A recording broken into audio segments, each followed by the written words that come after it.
प्यारे बच्चों, नमस्कार। आप सभी का आज की ऑनलाइन क्लास में स्वागत है। बच्चों, आज हम आपकी पाठ्य पुस्तक क्षितिज से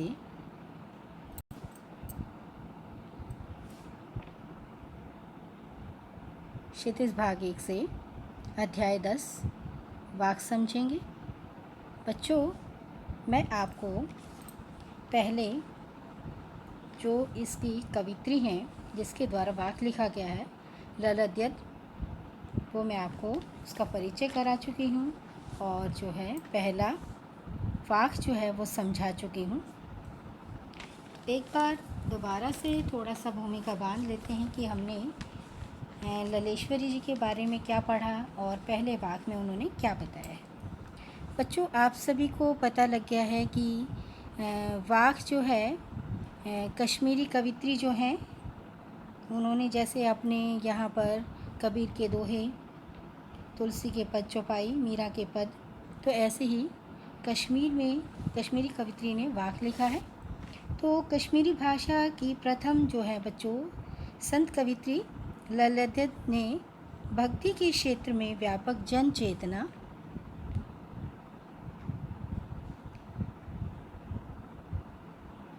चेतना को जगाने की बहुत बड़ी सफलता प्राप्त की है। बच्चों, उन्होंने पहले जो वाक्य में बताया गया है कि बाह्य आडंबरों पर उन्होंने उनकी घोर विरोधी रही हैं और उन्होंने पहले वाक्य में बच्चों ईश्वर की प्राप्ति के लिए किए जाने वाले प्रयासों की व्यर्थता के बारे में बताया है पहले वाक्य उसमें। और उन्होंने अपने जीवन रूपी नाव को कच्चे धागे से कहा कि वो खींच रही है। हमारे श्वास जो है बच्चों इसी तरह से, पता नहीं ईश्वर के उस प्रयासों में सफलता मिलेगी उसको पाने में या नहीं, उसके सारे प्रयत्न विफल हो रहे हैं, असफल हो रहे हैं। वो परमात्मा के घर जाना चाहती हैं। कहाँ जाना चाहती हैं बच्चों? भगवान के पास। और उनके मन में बार बार से उसके लिए पाने के लिए, परमात्मा को पाने के लिए हुक उठती है। बच्चों, दूसरा वाक्य समझेंगे आज हम। बच्चों, दूसरे वाक्य में जो हमारी कवित्री हैं संत जो है ललित, तो उन्होंने बच्चों दूसरे वाक्य में जो है बाह्य आडंबरों का विरोध करते हुए कहा है कि हमारे अंतःकरण में हमें समभावी होना चाहिए, तभी हमारी जो है मनुष्य की जो चेतना है वो व्यापक हो उठती है। हमें मोह माया के जाल से ऊपर उठना चाहिए। बच्चों, हमें मोह माया के जाल में कम से कम लिप्त होना चाहिए और व्यर्थ में हमें कुछ खाकर कुछ प्राप्त नहीं होगा। तो इसी बारे में उन्होंने बताया है कि हम जो है ना खाएंगे तो भी हमारे अंदर अहंकार पैदा होगा। जीवन की मुक्ति का मार्ग तभी संभव है जब हम जो है बाह्य आडंबरों से उठकर अंतःकरण में विचार करेंगे, तभी हमारे बंद द्वार की सांकल खुलेगी। और तीसरे वाक्य में बच्चों उन्होंने बताया है कि दुनिया रूपी जो सागर है उसको पार करने के लिए हमें अच्छे कर्म करने चाहिए। ईश्वर की प्राप्ति जो है साधक जो है हठ योग के द्वारा ही संभव होती है। और चौथे वाक्य में बच्चों उन्होंने भेदभावों का विरोध कर ईश्वर की सर्वव्यापकता की, ईश्वर जो कण कण में व्याप्त है, ईश्वर सभी के भीतर विद्यमान है, उसको सिर्फ हमें पहचानना है। तो बच्चों, आज हम जो है वाक्य संख्या 2 समझेंगे, फिर 3, फिर 4। तो अब मैं आपको बच्चों वाक्य 2 समझा रही हूँ कि कवित्री ने क्या कहा। देखिए, खा खाकर कुछ पाएगा नहीं, न खाकर बनेगा अहंकारी, सम खा तभी होगा संभावी, खुलेगी सांकल बंद द्वार। तो अहंकारी क्या होता है बच्चों? घमंडी। अहंकारी हम किसे कहते हैं? घमंडी व्यक्ति को कहते हैं। और सम होता है बच्चों अपने अंदर जो हमें अपनी इंद्रियों को अंकुश में करना, जो हमारी इंद्रियां हैं अपने अंतःकरण पर विचार करना, बाह्य इंद्रियों को हमें उन पर अंकुश रखना। समभावी होता है बच्चों समानता की भावना, जो हमारे अंदर भाव हो वो सम हो, बराबर के हों।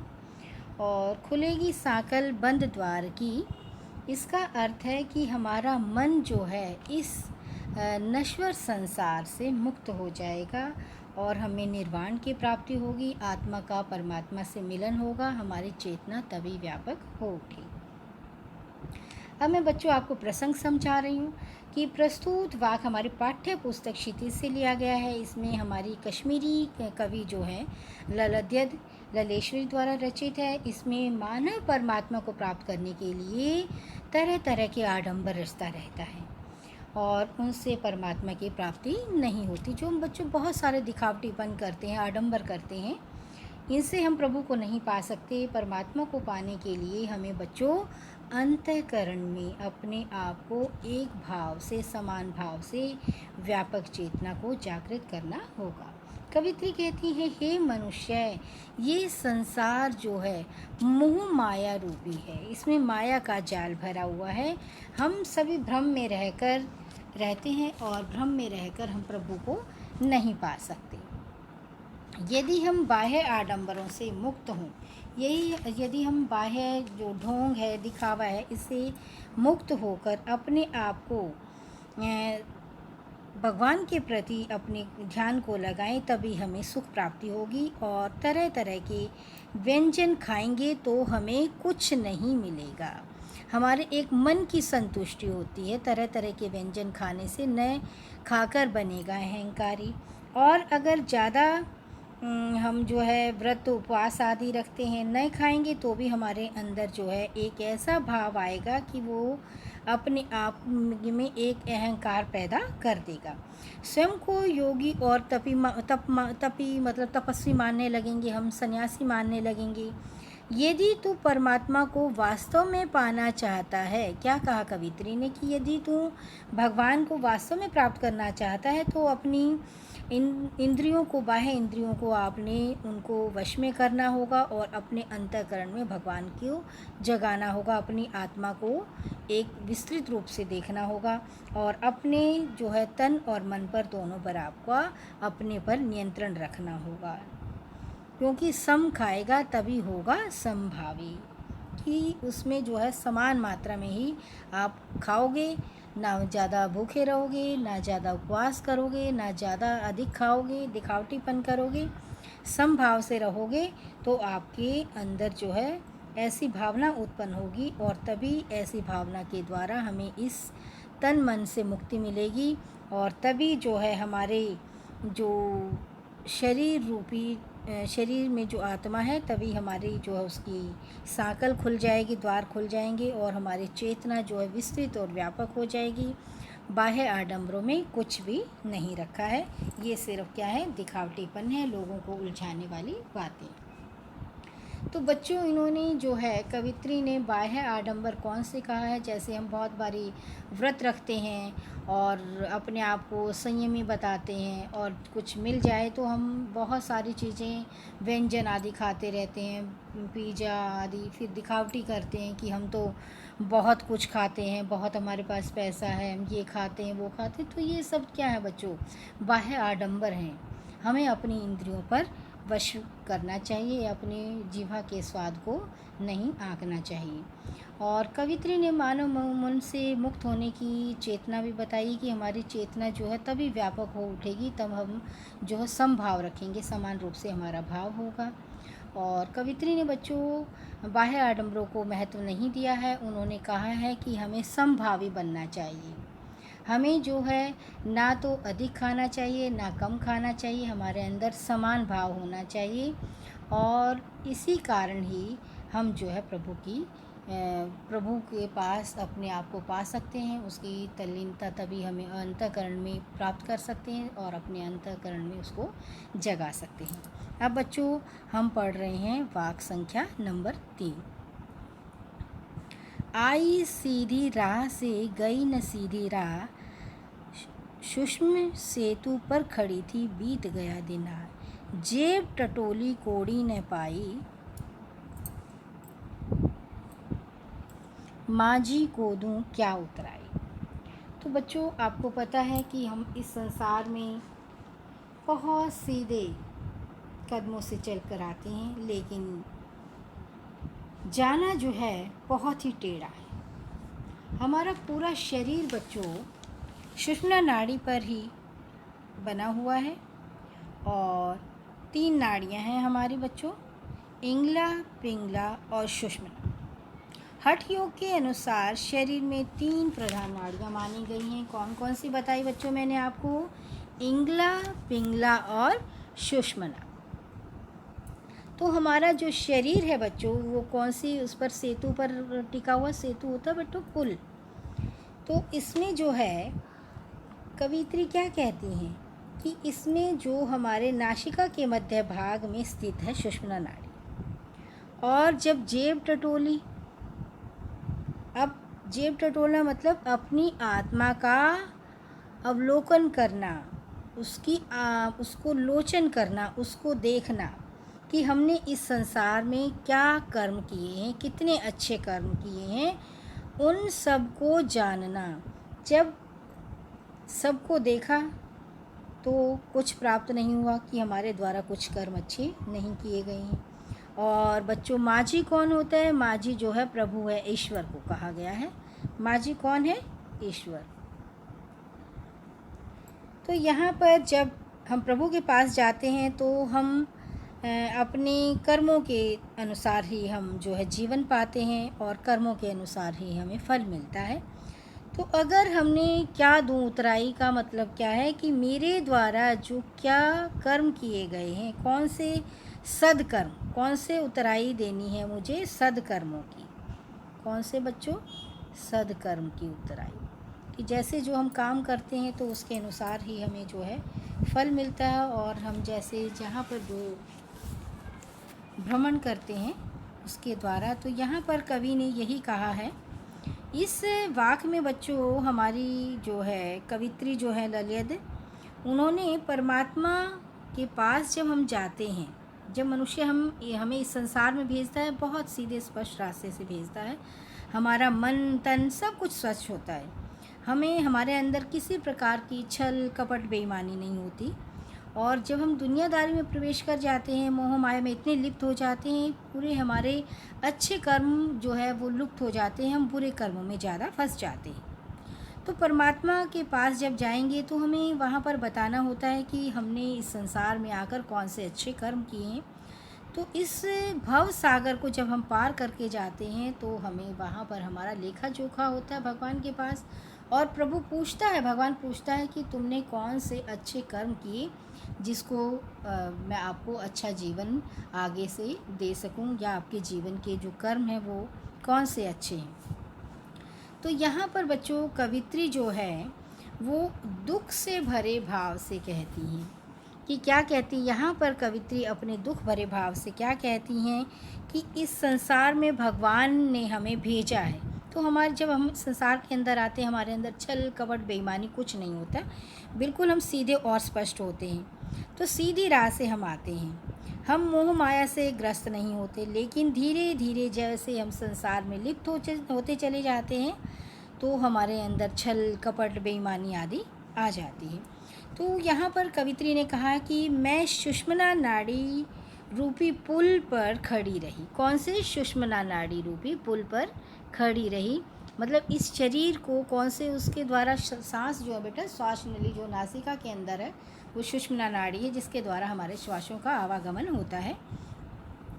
और मेरा जीवन बीत गया, दिन बीत गया मतलब पूरा जीवन बीत गया। और हठ योग ने मुझे रास्ता दिखाया, लेकिन मैं अज्ञान के वश पर उस पर जो है नहीं चली।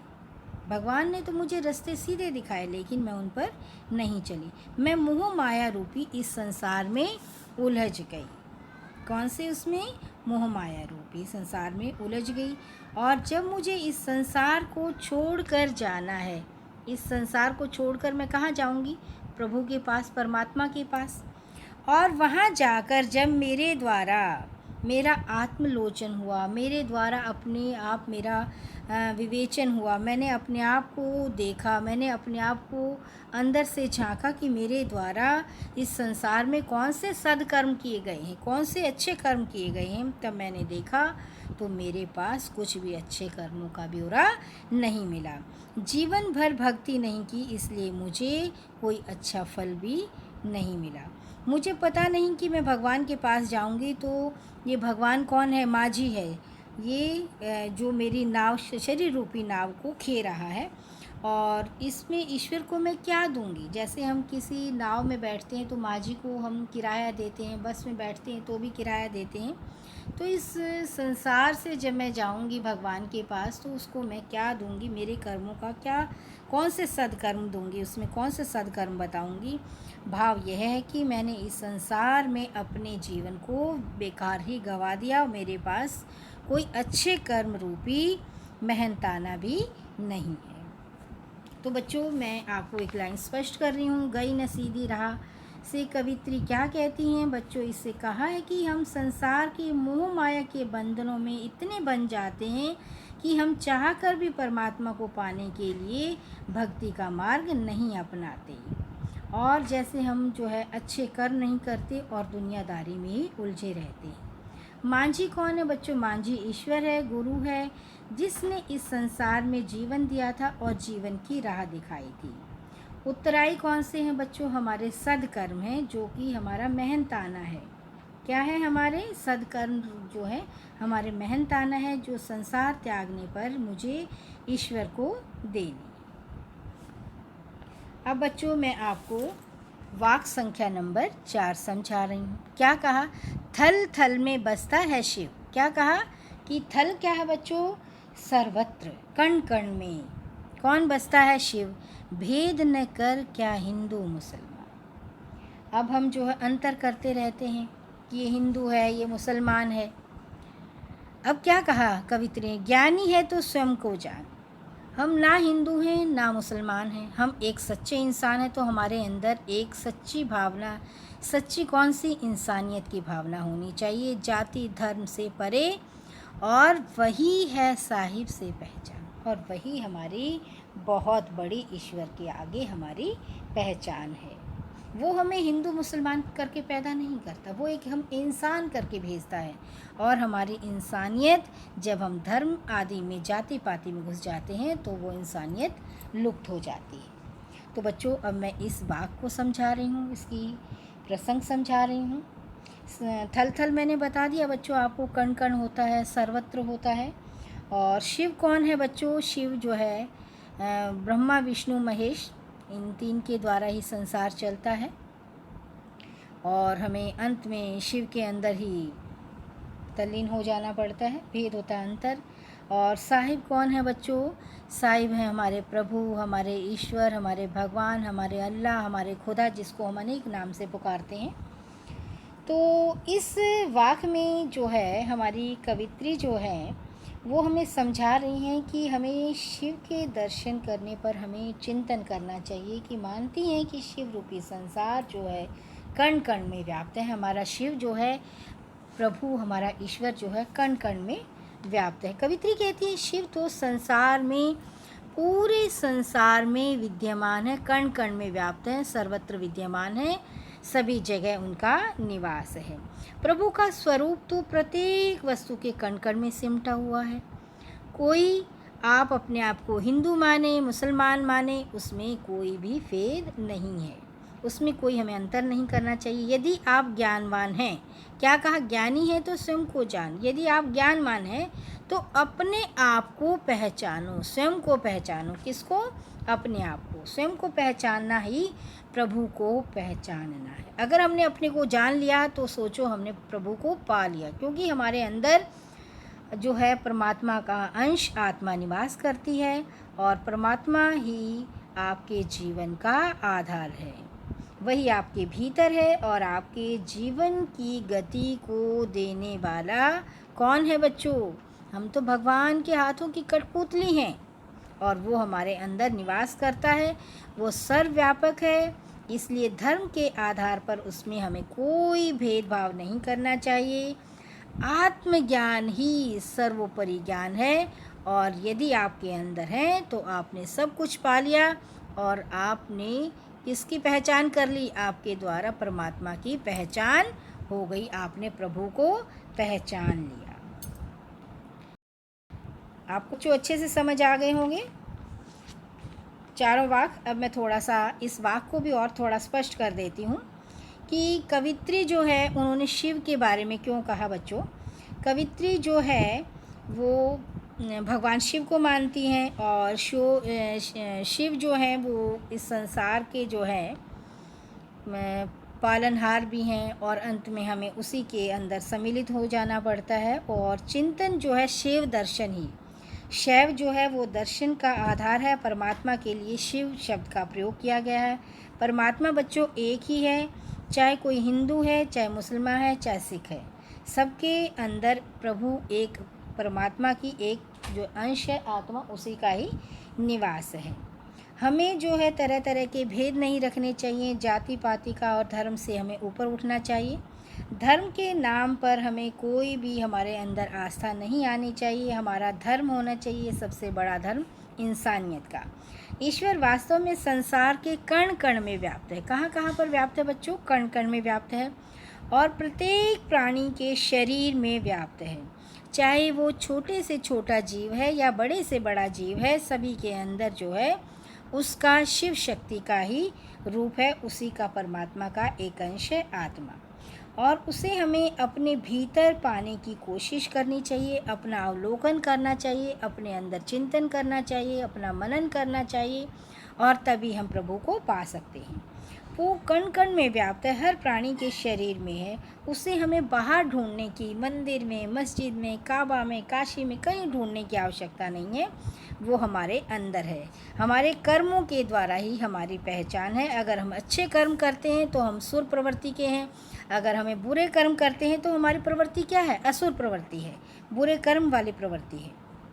तो ईश्वर की सर्वव्यापकता का बोध कराने का प्रयास जो है कवित्री के द्वारा उपदेशात्मक स्वर में प्रयोग किया गया है।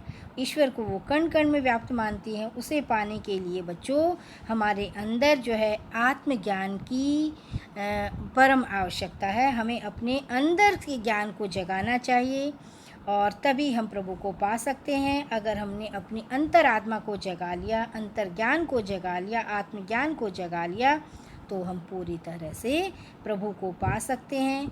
अच्छा बच्चों, आपको जो है चारों वाक्य जो हैं बहुत अच्छे से समझ आ गए होंगे। ये वाक्य चारों जो है आपकी जो पाठ्य पुस्तक है क्षितिज भाग 1 में पाठ 10 है, उसमें जो है हमारी संत कवित्री जो हैं कश्मीर से हैं, उनकी जो 4 वाक्य हैं आपको बहुत अच्छे से मैंने सप्रसंग व्याख्या में समझा दिए हैं।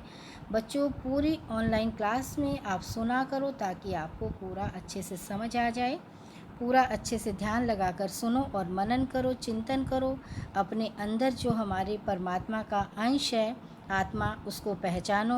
अपने आत्मज्ञान के द्वारा ही आप इस संसार में अच्छे कर्म करके और अच्छे फल पा सकते हैं और प्रभु को हम अच्छे कर्मों के बारे में अपना बता सकते हैं। जब हम वहाँ जाएंगे तो हम प्रभु को बता सकते हैं कि हमारे द्वारा कौन कौन से अच्छे कर्म किए गए, क्योंकि हमारा लेखा जोखा बच्चों प्रभु के पास है। हमारी आत्मा जो है परमात्मा का ही अंश है। प्यारे बच्चों, आपको बहुत अच्छे से समझ आ गया होगा।